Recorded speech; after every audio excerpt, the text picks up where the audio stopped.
Good evening, Gills fans. Welcome back to another match day live from Gills and Blood TV. Before we get into tonight's game, just wanted to say thank you today to everybody who took part in the vote. Was just a little concerned that these match day lives are not being as well received as normal, obviously because it's just me sat in my living room or a bedroom looking at a tablet or a laptop or a TV, and it's not the same obviously as being at the game, talking to different people and getting more opinions than just my single voice. So appreciate all the feedback and the ideas that have been given. It's something I'll certainly look into, but the general consensus is that people wanted the match day lives to continue, and I enjoy doing them, so I will continue to produce them. The views aren't everything. It's a hobby for me, and it's something that I really enjoy. Anyway, on to tonight's game. We are about 3 or 4 minutes from kickoff at the Memorial Stadium as we take on Bristol Rovers, captained by former Gillingham skipper Maxima, and Brandon Hanlon leading the line for them tonight. Also, ex-youth product Josh Hare is in the starting 11. In terms of Gills, Jordan Graham misses out through injury, as does Zach Medley. So it's an 11 that includes Jack Bonham in goal, a back four of Ryan Jackson at right back, Tom O'Connor back in the side at left back, and a central pairing of Jack Tucker and Connor Ogilvie. A lot of debate on Twitter at the moment whether it's a 4-3-3 or a 4-4-2 diamond. I think it might be a 4-4-2 diamond. I'm going to go with Robbie McKenzie at the base, Carl Dempsey and Scott Robertson from the sides, and Dominic Samuel playing off of Verdane Oliver and John Akindi. Jordan Graham, like I say, be a big miss. Been our best player this season, we know that. But it's a chance for someone else to grab the game by the scruff of the neck and become a hero this evening. So plenty of options on the bench still. Likes of Trey Cole. Alex McDonald probably feels a bit hard done by. He's been good recently. Henry Woods gets another chance from the bench. Matty Willock, defensively, Declan Drysdale's on there as well. And Josh Eccles back in the 18 as well, along with Joe Walsh, the keeper. So, like I say, a couple of minutes away from kick-off. I shall bring you footage as and when. First minute and a half, and it looks like it is the diamond for Gills. Dominic Samuel looks like he's playing just off of a front pairing.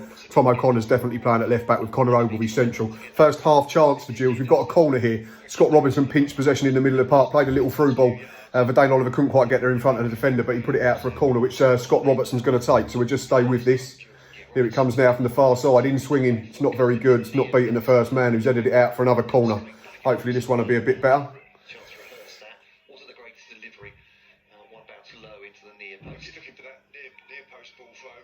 Just needs to get a bit more elevation on it and see if we can whip it in. Pace was good, but better one, bit more floated. Ogilvie with a flick on, but it's gone harmlessly over the bar. Still 0-0, 2 minutes played.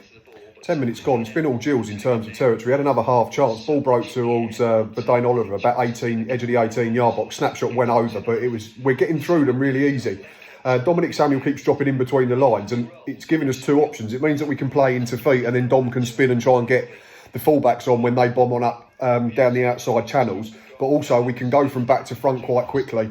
John Akindi, I don't think, has missed a header yet. Verdane Oliver's won at least 2 or 3 as well. It's just a case of then getting round the flick-ons. But early pattern is that Gills are going to try and hit the front 2 or 3 really quickly and then build from there. Bristol Rovers looking, dare I say it, just as they break here. Brandon Hanlon will stay with this. He's forgot the ball.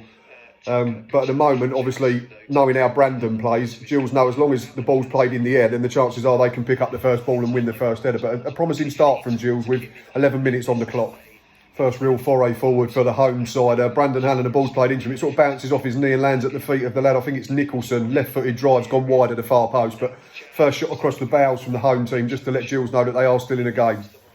First shot on target for the Gills, and again it's John Akindi causing problems. He gets the ball on the left-hand channel inside the box. A couple of times they try to pinch it off him and clear, they can't. It comes out to Carl Dempsey eventually, shifts it onto his right foot, bending effort straight down the throat of the keeper. But still really good intent from the Gills, pressing really well, not letting Bristol Rovers settle in possession. First little bit of sustained pressure here from the home side. The ball broke first, and I think it was Nicholson got in behind again almost, and Connor Ogilvie done well to get back. The shot looked like it was going across goal. Ogilvie got a block and went out for a corner, which we defended really well. And then they played it around the edge of the box after that. Snapshot was had the sting taken out of it by another deflection, and Jack Bottoms picked it up and cleared to halfway. So just another slight warning that Bristol Rovers, you know, when they get it down, they do play some nice stuff, but most of it's been played around the middle third at the moment where it's not hurt us. But just a couple of warnings that they have got ability, and the likes of Oztuma, people like that, are obviously going to cause problems. Ball at the other end here. Gills are appealing for a penalty. Ball got played to the far post. Akindi's flicked it back into a dangerous area. Samuel, Robertson have both put their arms up. Just looking at the replay now. Tom O'Connor, really good delivery. Oh, it's Jack Baldwin. He leans towards it, but I think it's more chest than arm, and he's got away with one there potentially. But probably one you'd say you wouldn't want given against your own team, so maybe the right decision. Good chance for Gills, long throw from Conor Ogilvie, gets headed up in the air, breaks to Dominic Samuel, edge of the box, keeps his eye on it, volley from 20 yards, keeper makes a smart stop, falling to his left. Best save of the game so far, best chance of the game, still goalless. 1-0 to the Gills, it's a really good finish from Big Verdane Oliver, I think it's Jack Tucker gets the ball, just looking at the replay now. Long ball over the top, gone direct like we thought would do.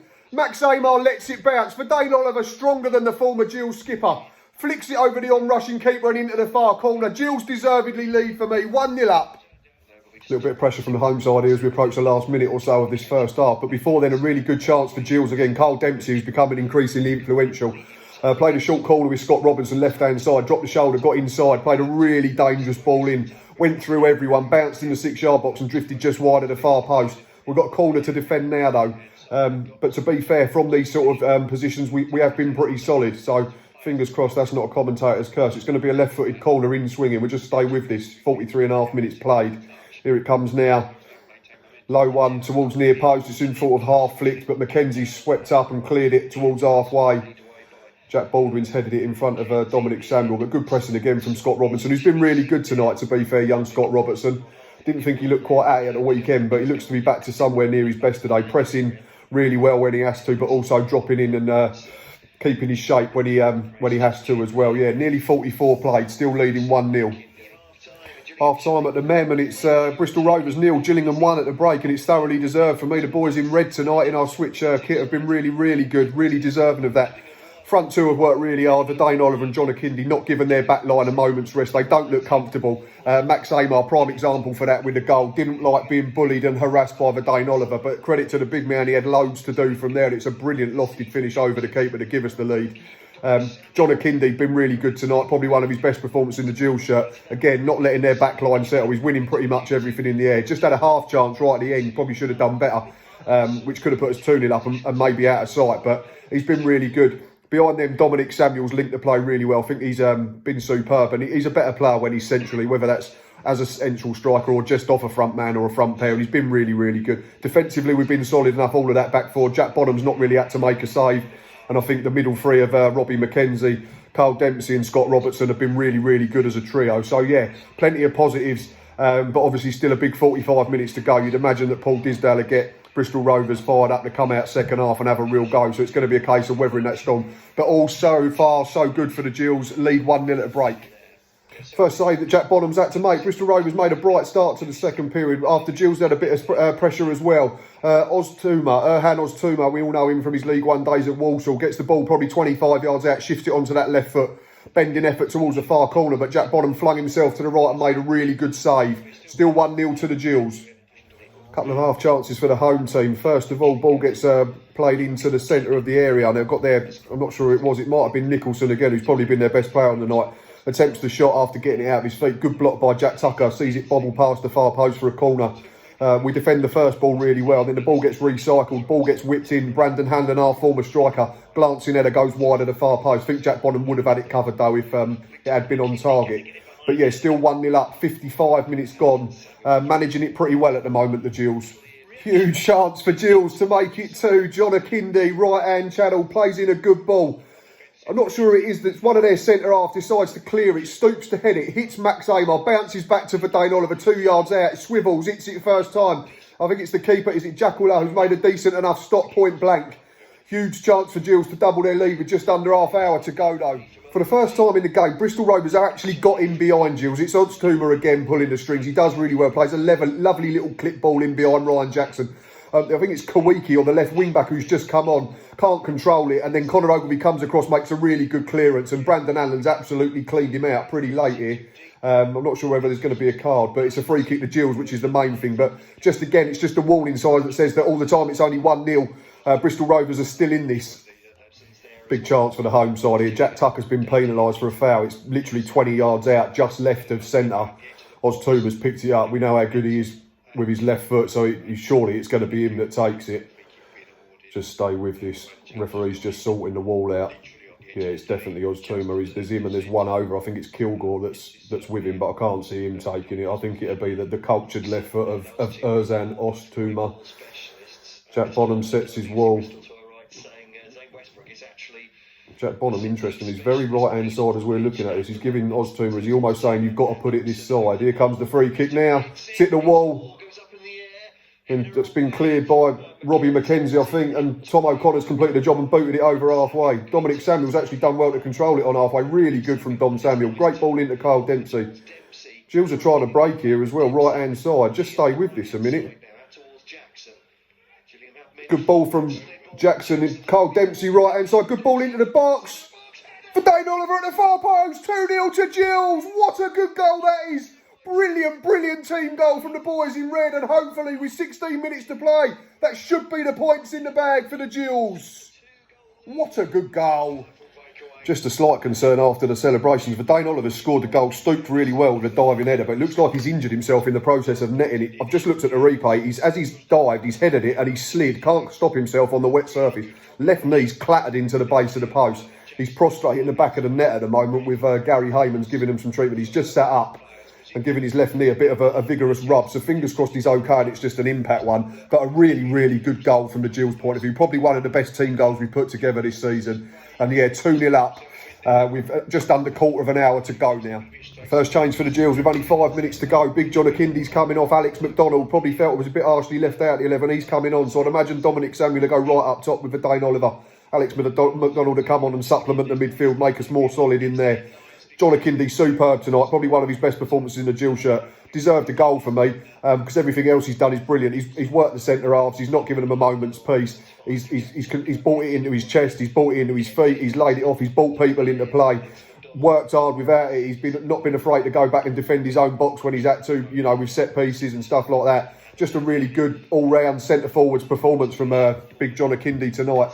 And with 4 minutes to play plus injury time, Gills are well on their way for a well-earned 3 points at the moment.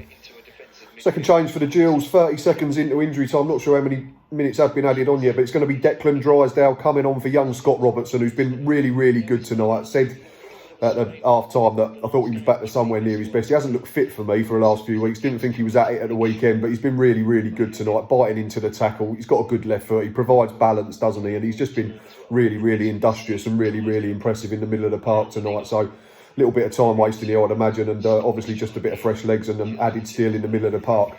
Just a couple of minutes of injury time to see out. Steve Evans making another change. Big for Dane Oliver. 2 goal for Dane Oliver's coming off. Trey Coyle's coming on. We're just trying to run down the clock. There's about 40 seconds of injury time, plus what the referee adds on top of that. But yeah, the third change for the Gills has been made. We've seen it before. Oh, his ball's just broken here for Dominic Samuel. 20 yards from goal. He's been bundled over. The referee's not given anything. Bristol Rovers are cleared, but the most important thing is Gills are nearly there with only 20 seconds to play. 4 minutes was indicated at the end of full time. We're now into 4 minutes and 40 seconds. There's only been a couple of substitutions in injury time. No injuries. I'm not sure where the referee's got this additional bit from. He's just blown the full-time whistle. There you go. Really good performance from the Gills tonight. Defensively, absolutely spot on. Marshalled our former frontman Brandon Hanlon really well. Haven't really given him a sniff. Didn't really give him the chance to open his legs and run in behind. Max Amar didn't look great at the back, I have to say, for Bristol Rovers. Had reservations, didn't we, when he played for us in a back three, which he does at Bristol Rovers. He looks to get exposed a little bit for pace when he plays on the outside of a three. For Dane Oliver, 2 really good goals, but there's been brilliant performances all over the park tonight. For me, it's a proper team performance. A well-earned 3 points and a well-earned clean sheet. Right, as always, thanks for watching and thanks for listening to me rabbit on. It's been a really enjoyable game. Hope you've enjoyed it as well. And until next time, up the Gills.